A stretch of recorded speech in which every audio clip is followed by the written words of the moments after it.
Hello all, this is Sharon Prieto with Keller Williams Advantage with our offices in Northville and Novi.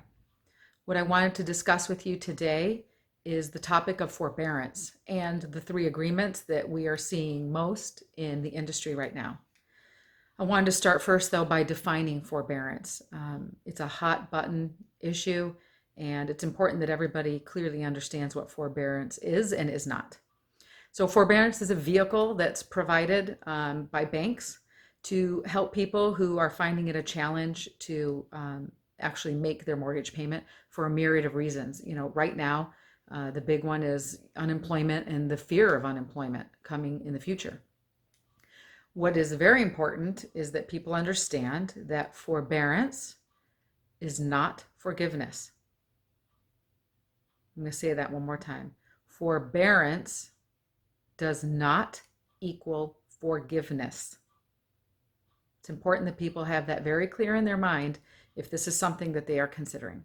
So let's go back and talk about the three agreements. So the first one is when the amount that you have had deferred or pushed off simply gets tacked on to the end of your loan period. So let's say you have a 30-year loan, you have deferred 4 months for payments, and on month 5, you start making your payments just like you normally would. When you get to the end of your 30-year term, you'll have an additional 4 months. That's the easiest one you can have. It's the cleanest. It makes the most sense, and if you can take advantage of it and you need to, that's what you could go with. Not many banks actually offer that as an option. However, I will say that Fannie Mae and Freddie Mac did make an announcement recently that said they were going to be using this as part of their option for their deferment situations.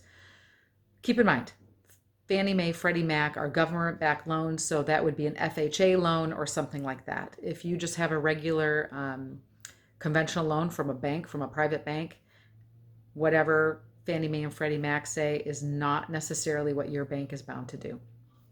So the second option is when you take the total of the amount that you deferred, let's say 4 months, right, in our previous example, and then that total is spread out over a period of time and paid off.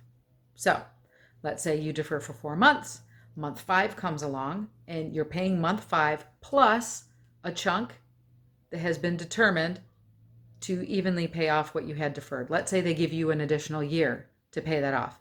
So you're going to have 4 months of deferred payments spread out evenly over a year, added to your payments for the next year, if that makes sense to you. So then the third option would be if all of the total payments that you had deferred, so let's go back with 4 months again as our option or our example, would be due as a balloon payment as soon as payments begin again, right? So you've deferred 4 months, you get to month 5, you have to pay your 5th month, right? Because you're resuming payments again, plus the balloon total of the 4 months prior that you had deferred. This, to me, in my opinion, is the most concerning option and agreement of all of them. And actually, we're seeing it in about 75% of the forbearance agreements that are being signed.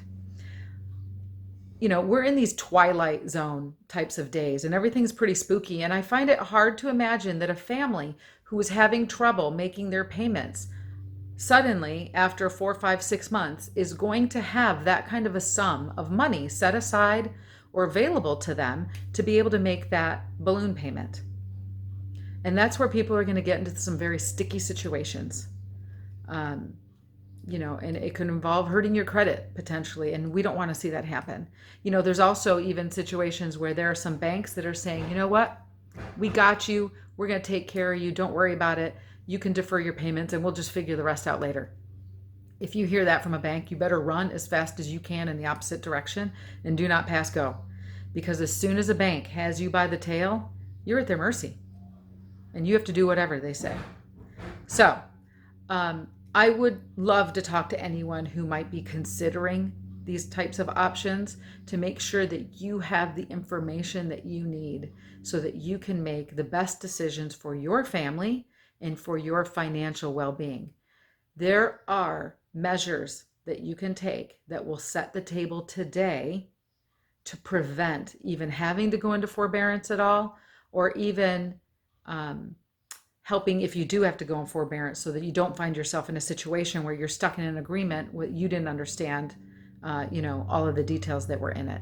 So if you are considering this, or if you know of anyone that is, I would be very happy to talk with them and at least make sure that they're informed so that they can make good choices for themselves. Thanks. Give me a call, let me know, text me, email me. I'm here for all of you. I look forward to talking with you. Thanks. Bye-bye.